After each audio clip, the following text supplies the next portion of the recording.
삼성 이건희 회장이 별세했다는 뉴스가 보도되었습니다. 병원을 소유한 대기업의 총수도 하늘의 뜻에는 어찌할 수 없는 모양입니다. 인명은 제천이다. 100세 시대에 향년 78세로 조금은 이른 나이에 세상을 떠난다는 것은 저마다 하늘의 부름의 시기가 따로 있는 게 분명해 보입니다. 삼가 고인의 명복을 빕니다. 박정희 대통령은 향년 62세에 고향 후배이며 신복이자 중앙정보부장인 김재규로부터 총격을 받아 사망하게 되죠. 한나라를 대표하는 대통령도 한나라 1등 기업의 총수도 죽음 앞에서는 권력도 돈도 무기력하기만 한 어쩔 수 없는 한낱 힘없는 인간임이 자명해 보입니다.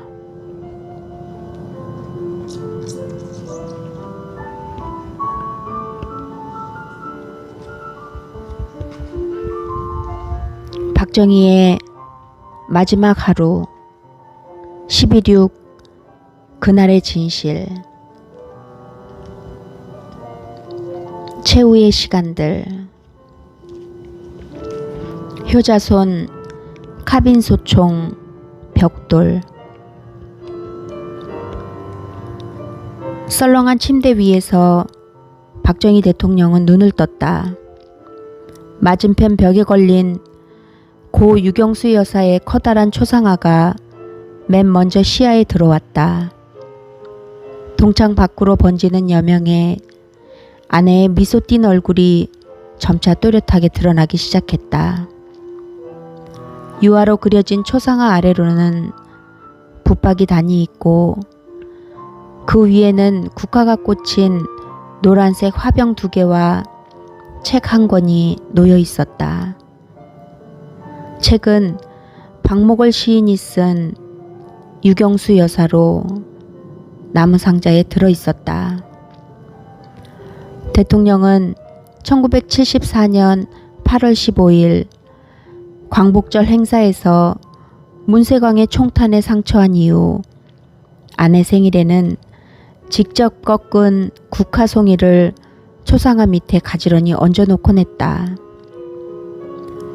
아내가 없는 공간을 대신한 것은 박정희의 머리맡을 차지한 효자손이었다. 스테인레스 막대 끝에 플라스틱 손이 달린 그것이었다.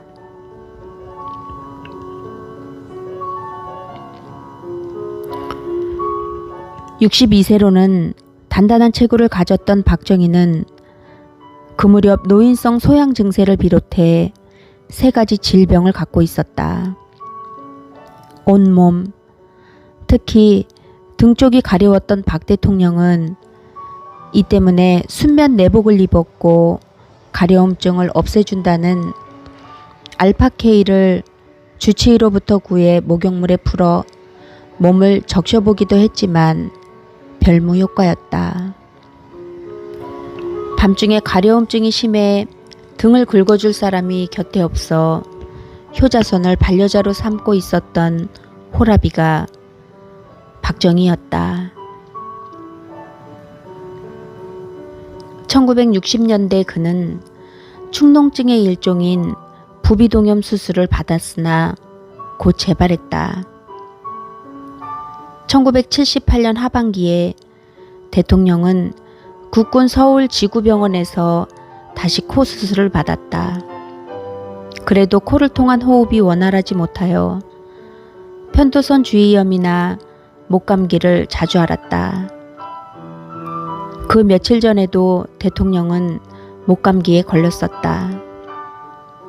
노인 박정희를 괴롭힌 3번째 질병은 가벼운 궤양성 소화장애였다.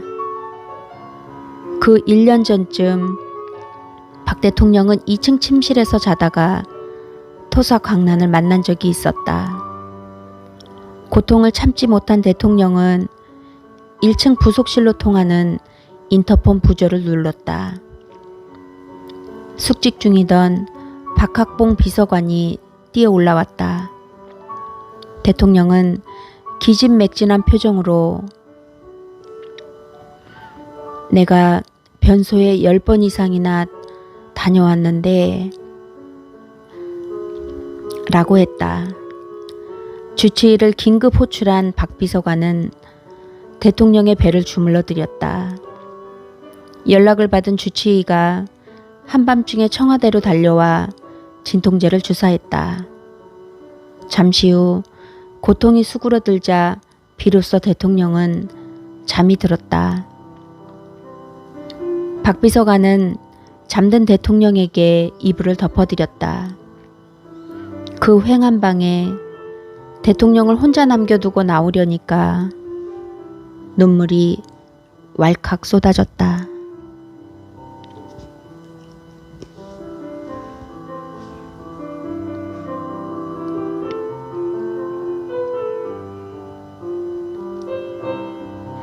한 달 전까지만 해도 침대 발끝 오른편엔 카빈 소총 2종을 걸어둔 나무 총가가 놓여 있었다. 탄창과 실탄은 총감이 서랍에 들어 있었다. 대통령은 한 달 전쯤 박 비서관을 시켜 이 총을 청와대 경호단에 반납시켰다.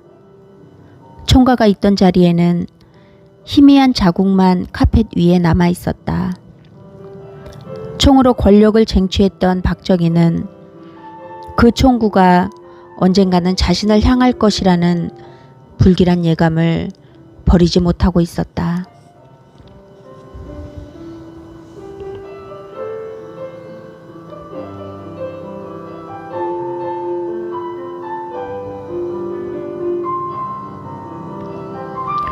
아침에 일어나면 대통령은 맨 먼저 정원이 내려다 보이는 동쪽 창문을 비롯해 서재와 거실의 창문들을 활짝 열어젖혔다. 청와대 본관에 거주하는 사람들은 박 대통령의 창문 여는 소리와 함께 아침 일과를 시작했다. 지어진 지 40년째가 되었던 청와대 본관은 대통령이 욕실에 들어가 물 트는 소리조차 아래층에서 다 들을 수 있었다. 침실 옆 욕실 변기의 물통 속에는 대통령이 아무도 모르게 넣어둔 빨간 벽돌 한 장이 들어 있었다. 자신이 일과 시간에 사용하는 1층 집무실 옆 대통령 전용 화장실도 마찬가지였다. 물을 절약하기 위해서였다. 석유 파동 이후부터 골프를 삼가한 대통령은 자리에서 일어나 창문을 열고 나면 어김없이 본관 부속실로 연결된 인터폰을 눌렀다. 운동하자. 대통령을 측근에서 수발하는 제1부속실 직원은 당시 박학봉 비서관과 이광영 부관 두 사람이었다.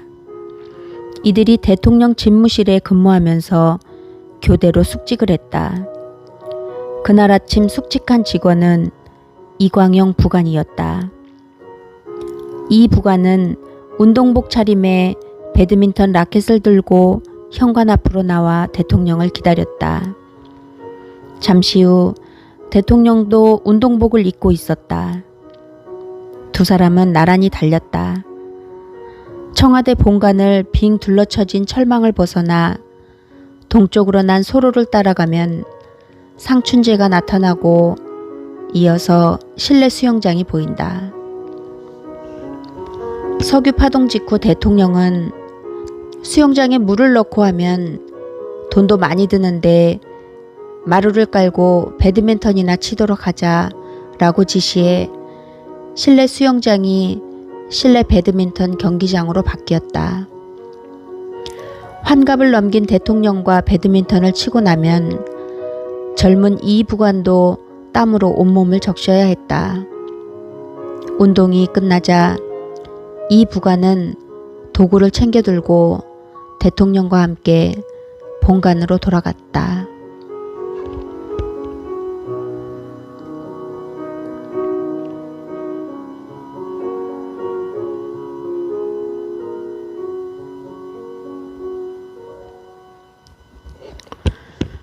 이날 대통령은 삽교천 방조제 준공식 행사에 참석하기로 일정이 잡혀 있었다.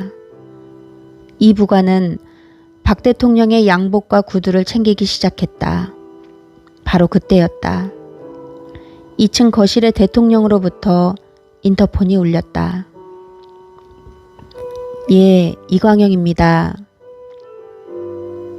어제 입었던 그 양복하고 구두 그거 가져오게. 예, 알겠습니다. 어제 입었던 양복과 구두란 허리단을 수선한 곤색 양복과 금강재화에서 맞춘 검정색 구두를 말한다. 한 해 전 코 수술을 받은 직후부터 담배를 끊었던 대통령은 몸무게가 60kg에서 3, 4kg쯤 불었다. 1층 집무실로 출근할 때 자신이 전날 입었던 양복 바지를 든 채 내려온 적도 있었다. 대통령은 부관에게 바지를 뒤집어 허리 뒷단을 보여주며 손가락으로 정확히 폭을 재보이고는 요만큼 더 늘려주게 라고 했다. 부속실 직원들은 을지로 2가에 있던 세기 양복점으로 옷을 보내어 고쳐오도록 했다. 그날 대통령의 마지막 양복을 준비했던 이광영은 바지는 수선해서 입고 구두 뒤축을 갈아 신은 적도 한두 번이 아니었다라고 회상했다. 이 부관은 평소보다 10여 분 늦게 양복과 구두를 들고 2층 거실로 올라갔다. 그때까지 대통령은 거울 앞에서 하얀 와이셔츠에 자주색 넥타이를 맨 차림으로 기다리고 있었다. 하체는 반바지 모양의 팬티 차림 그대로였다. 대통령은 이 부관이 들어서자 이리 가져와 하며 반겼다. 농촌 시찰이 있는 날이면 대통령은 소풍 가는 소년처럼 들떠 입곤 했다. 이날도 늦게 올라온 양복을 받아 입으며 연신 어깨를 들썩이면서 알 수 없는 콧노래를 흥얼흥얼했다. 권력이란 갑옷을 걸치기 직전 박정희라는 한 인간의 내면을 엿보이게 하는 것은 고독, 무인, 절약의 상징물이 아닌 효자손, 카빈, 그리고 병기 속의 벽돌이었다. 그는 양복을 입음으로써 이 같은 자신의 내면을 누구도 범접하지 못하도록 감싸버렸다.